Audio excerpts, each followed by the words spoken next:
Здравствуйте, это Гия Саралидзе, и я в студии Вестника Кавказа для того, чтобы говорить с вами о самых интересных событиях в мире футбола.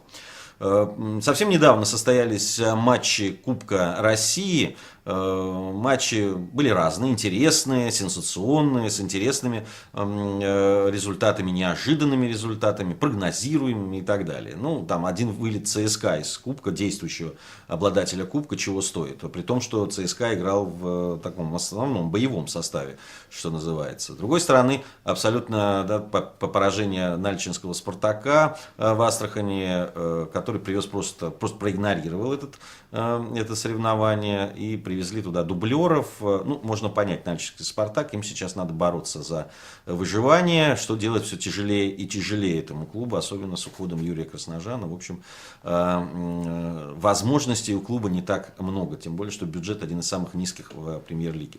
Но я бы даже хотел поговорить не о результатах, которые случились на этой стадии Кубка России. В конце концов, наверное, все, кто интересуется, уже знают об этом.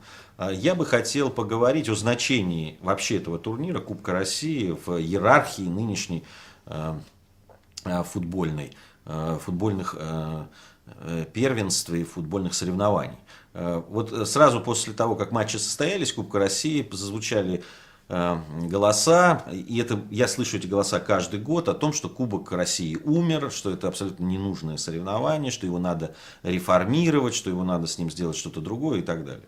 По поводу реформировать не знаю. Хотелось бы посмотреть, как это предлагается делать, тогда можно было бы что обсуждать. На самом деле, если мы посмотрим на то, что происходит в европейских футбольных державах, Кубок всегда был на втором месте, а иногда и на третьем. После того, как появились Лига Чемпионов, а сейчас Лига Европы. Всегда не уступает национальному первенству. Во всех абсолютно странах.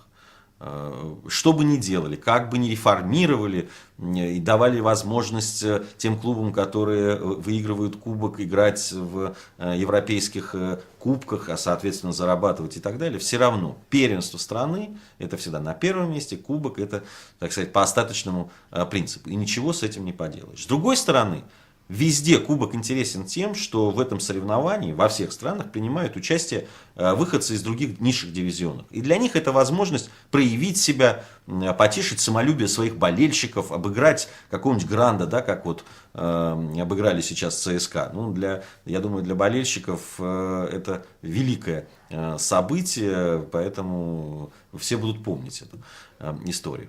Это событие, которое может быть для грандов, которые играют в Лиге Чемпионов, в Лиге Европы, там борются все время за звание чемпиона страны, может быть и действительно и для их болельщиков второстепенное. Может быть даже для журналистов, которые освещают события, это тоже несколько на втором плане. Но я думаю, что для болельщиков других команд, которые получают возможность, во-первых, увидеть лучшие клубы, принять большой футбол у себя на стадионах, посмотреть, на что способны их любимцы в противостоянии с грандами нашего футбола, я думаю, что это большое событие, это действительно праздник футбольный. И отнимать его я не вижу смысла никакого у этих людей.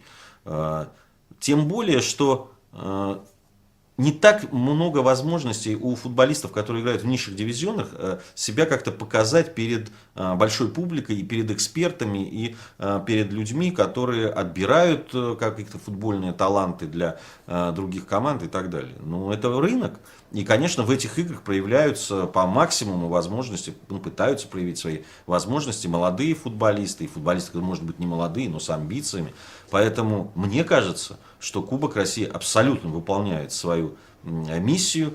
В конце концов, не может быть одного соревнования национального масштаба в стране футбольной. Да, я понимаю, есть Лига Чемпионов, есть Лига Европы. Они становятся все более насыщенными, что в календаре у грандов, которые принимают участие там, на нескольких фронтах, в нескольких турнирах, конечно же, не хватает возможности, сил, наверное, и в графике трудно найти это время, и хочется подготовиться лучше к ответственным играм и так далее. Но на то они и гранты.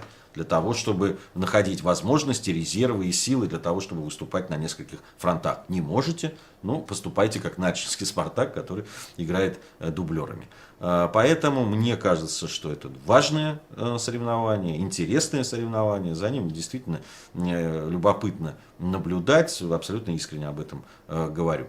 Это был Гия Саралидзе, это «Вестник Кавказа», и мы говорим о самых главных, самых интересных событиях в мире футбола.